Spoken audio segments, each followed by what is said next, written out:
Alors bonsoir tout le monde. Alors aujourd'hui soir, je vais vous parler de la paracha Re'e.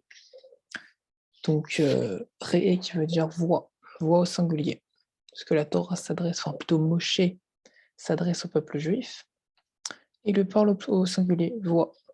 Comme on dit, comme on voit dans la paracha, Re'e anochi noten lifnechem ayom beracha uklala. Voix, je vous présente devant vous ce jour-ci la bénédiction et la malédiction. Donc il y a déjà, c'est grammaticalement. Grammatiquement, il y a un problème dans la phrase, puisque Moshe s'adresse au peuple juif, enfin, Dieu s'adresse par l'intermédiaire de Moshe au peuple juif en disant Ré, voix, donc il parle au singulier, et après, il dit Anochi noten lifnerem, donc je te présente lifnerem devant vous. Il dit voix, il te parle au singulier, et après, il parle au pluriel, comme s'il te tutoyait, et après, il te voit. Mais là, il y a un pluriel, donc c'est assez bizarre, quoi. Grammaticalement, c'est faux. Pourquoi est-ce qu'il y a donc cette différence grammaticale? Donc, alors, pourquoi il y a cette différence? Donc, c'est parce que le fait de dire voix, ça s'adresse à une personne, donc à chaque personne qui peut voir la Torah, qui peut comprendre un enseignement et qui peut donc apprendre la Torah, puisque la Torah, il n'y en a qu'une seule. Il y a 5 livres, 5 chromatim, et il n'y en a qu'une, il n'en aura qu'une. Et maintenant, l'ifnerem, donc devant vous, donc Hachem s'adresse aussi à nous au pluriel, puisque il y a une Torah, mais avec différentes compréhensions. Donc en effet, il y a, donc, que ce soit dans le Talmud ou de tout temps, il y a eu des marloquettes, ce qu'on appelle des discussions, voilà. Des discussions, des débats donc, sur les différentes interprétations des versets, donc entre les différents rabbinim, entre les différents sages, les prophètes, etc., qui interprétaient d'une différente façon un verset ou une action dans la Torah. Donc, il y a donc une Torah et plusieurs façons de la voir, de la ressentir. C'est donc personnel pour chaque personne. On voit aussi maintenant, il y a plein de mouvements, les Sfarad, les Ashkénazes, tous les Chassidim, voilà, etc. Il y a plein de mouvements. Donc ça déjà, ça c'est une explication déjà pour ce problème grammatical. Et aussi, on voit aussi que même si une personne qui peut voir ses amis qui vont, on va dire, dans le mauvais chemin, et ben elle doit quand même ne pas suivre tout le monde. Elle ne doit pas être un mouton et les suivre à aller donc dans les chemins. C'est pour ça qu'on parle après des clalotes, des malédictions. Et après des versets après, on parle de l'idolâtrie.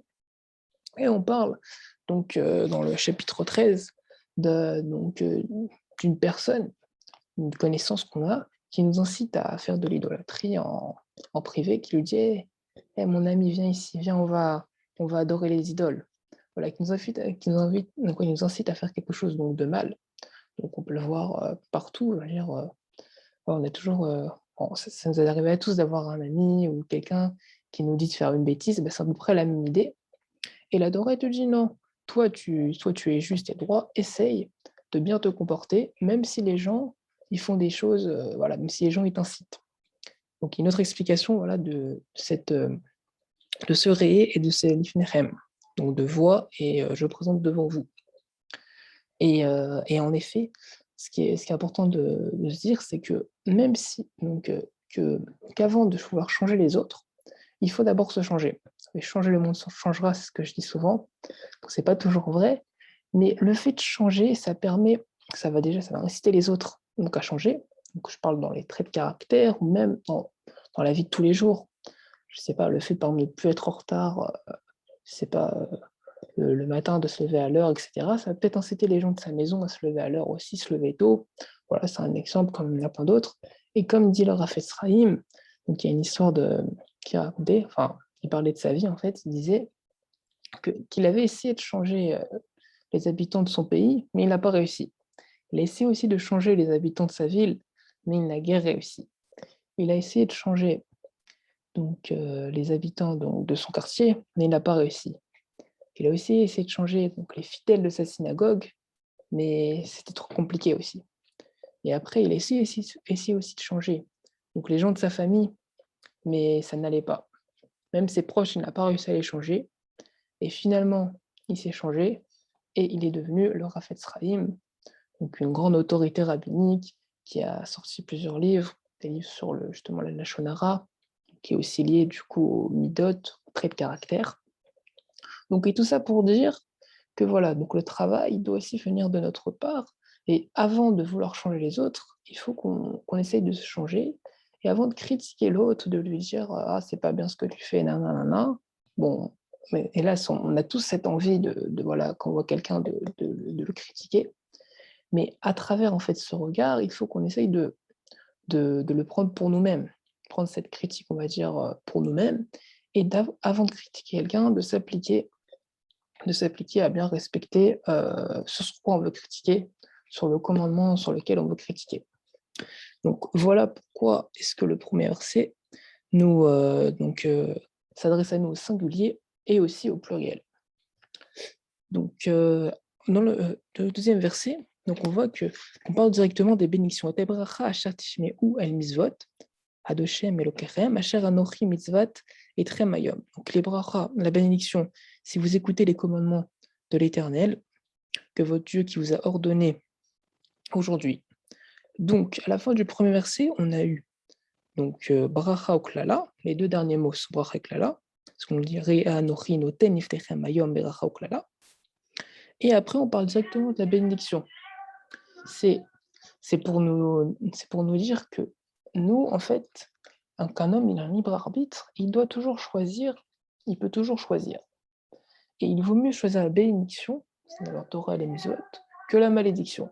Puisqu'on sait que la malédiction, donc c'est dit dans la Torah, je crois que c'était dans la dernière paracha, on avait parlé de ça, la malédiction, elle touche les fils et les petits-fils, jusqu'à la troisième génération, et les petits-fils jusqu'à la troisième génération après le fauteur, alors que la bénédiction, elle va jusqu'à 1000 générations. Donc il y a beaucoup plus, on va dire, de bénéfices, de mérites de faire les mitzvot et donc d'être béni, tout simplement. Même en général, enfin, même ce soit en dehors de la Torah, quelqu'un qui nous, voilà, qui nous veut du bien, c'est toujours c'est toujours bénéfique, que, d'où le terme, que quelqu'un qui veut nous maudire. Voilà, pas se faire des ennemis pour rien. Donc c'est pour ça qu'il y a ce sandwich entre bénédiction et malédiction. La malédiction est entre les deux bénédictions. Et en effet, puisque souvent on peut vouloir choisir des chemins tortueux, parce qu'on est attiré par différentes choses. Mais au final, quand on y réfléchit, quand on prend le temps de réfléchir à l'action qu'on va faire, on va se rendre compte que ce n'est pas la bonne. Et en effet, il y a un machal que j'ai lu qui est très intéressant. C'est très beau. Donc, alors c'est dans une forêt. Donc, c'était un vieillard qui était entre deux chemins, un chemin à droite et à gauche. L'un des chemins était très tortueux au début, avec quelques épines, et après il s'ouvrait en grand, c'était le chemin de la droite, alors que le chemin de la gauche était une grande allée qui petit à petit se fermait, et on ne voyait pas le fond, et on voyait des broussailles, de l'obscurité. Et quand les gens passaient devant le vieillard, et qu'ils ne savaient pas quoi choisir comme chemin, le vieillard leur disait de prendre le chemin qui avait des épines au début, et après qui s'ouvrait petit à petit, et qui après donc amenait donc à la destination la prochaine ville. Donc, et les personnes qui étaient sages donc l'écoutaient, parce qu'ils se disaient voilà, je vais avoir pendant 10 mètres, je vais avoir un peu de mal à passer, mais après, donc il y a le soleil, il y a une grande allée, je pourrais aller tranquillement là où je veux me rendre. Alors que les autres personnes qui voyaient directement la facilité se disaient ah bah non, bah, je vais commencer par la grande allée et après je vais sûrement trouver un raccourci. Et il s'avère que les personnes qui choisissaient donc la grande allée et qui se fermait en raccourci, un peu comme une sorte d'entonnoir, on met le café, finalement ils étaient bloqués. Parce qu'il y avait des épines et le chemin donc s'arrêtait, c'était une impasse au final. Donc voilà, ce machal, c'est pour dire que des fois, donc la malédiction, c'est-à-dire plutôt les avérotes ou les mauvaises choses qu'on veut faire, on pense qu'elles sont bénéfiques pour nous, mais au final, en y réfléchissant 5 minutes, on se dit: «Ah mais ce que je veux faire, je sais pas, c'est un sale coup, et si on me le ferait, ça me ferait pas plaisir». Donc au final, on se rend compte que ce n'est pas si bien que ça et qu'on va dans une impasse, comme je disais dans l'histoire. Donc, donc voilà, c'est ça voilà pourquoi, donc on parle de brachot et de klalot. Maintenant, donc après, donc comme je vous ai dit, on parle d'idolâtrie, donc on va aussi parler des stèles donc idolâtres. Donc nous avons une mitzvah de les détruire. Bon, à l'époque, maintenant, peut-être qu'on a encore une mitzvah, mais je ne sais pas si on a vraiment le droit de détruire, voilà, un dieu idolâtre, on va dire. C'est un peu du chillul Hashem. Mais à l'époque, c'était, enfin en tout cas en Israël, quand il y avait une autorité donc rabbinique et juive, surtout religieuse, donc les Israéliens, les Hébreux de l'époque, donc avaient une mitzvah donc, de détruire les stèles, détruire les autels idolâtres. Et pourquoi et quel est le rapport, on va dire, avec, avec ce qu'on vient de dire depuis le début, avec les premiers versets? Parce que quel est le rapport? On peut se demander, quel est le rapport avec la bénédiction et la malédiction? Donc comme je vous ai dit au début, donc l'homme, il faut que donc la Torah s'adresse à nous en nous disant: «Vois tes commandements, que je vois tes commandements et choisis la bénédiction». Donc l'homme, il doit donc aller dans son derrière, dans son chemin, donc savoir, là où il va, donc en choisissant la bénédiction et ne pas suivre donc la majorité qui est une majorité, idolâtre. En tout cas à l'époque, la majorité des, êtres humains étaient idolâtres et heu et en effet, c'est le judaïsme, c'est la première religion où on parle donc c'est la première religion monothéiste, où il n'y a qu'un seul Dieu. Puisqu'Abraham va faire, va découvrir, on va dire, Dieu, enfin, va redécouvrir Dieu, tout simplement. Donc voilà, en fait, pourquoi est-ce qu'on parle de, donc des stèles idolâtres, de l'idolâtrie, et cetera, après dans les autres versets.